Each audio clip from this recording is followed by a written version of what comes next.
প্রতি বছর এই একটা জিনিস বানাতেই হবে, সেটা হচ্ছে আম তেল।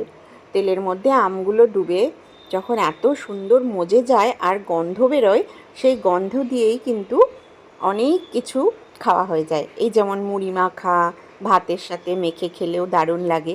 তো আমগুলোকে কেটে ধুয়ে জলে ভিজিয়ে রেখেছিলাম, তারপর নুন হলুদ মাখিয়ে একদিন রোদ্দুরে দিয়েছি।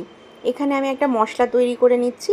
সেটার মধ্যে রয়েছে সর্ষে, মৌরি, মেথি, কালো কালো জিরে, জিরে, জোয়ান, শুকনো লঙ্কা ইত্যাদি।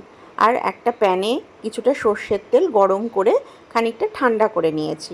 এবার আমগুলো যে রোদ্দুরে দিয়েছিলাম সেগুলো দেখো এক ফোঁটাও কিন্তু জল নেই, একটু শুকিয়েছে, খুব বেশি শোকায়নি। এগুলোকে সেই গরম তেলের মধ্যেই, অল্প গরম তেলের মধ্যে ভালো করে নাড়াচাড়া করে নিলাম, যাতে আমগুলোর মধ্যে যদিও জলীয় ভাব থাকে সেটাও যেন কেটে যায়। এবার মশলাগুলো আধা ভাঙা করে নিয়ে সেই আমের সাথে ভালো করে মিশিয়ে নিতে হবে। আর কাচের পাত্রের মধ্যে এইভাবে করে রেখে নিলাম। এবার এর মধ্যে আমি কিছু গোটা কাঁচা লঙ্কা অ্যাড করছি শুধুমাত্র গন্ধের জন্য। এইভাবে কিছুদিন রোদ দিলেই কিন্তু তৈরি হয়ে যাবে আম তেল। পরে আবার এর মধ্যে তেল অ্যাড করতে হবে।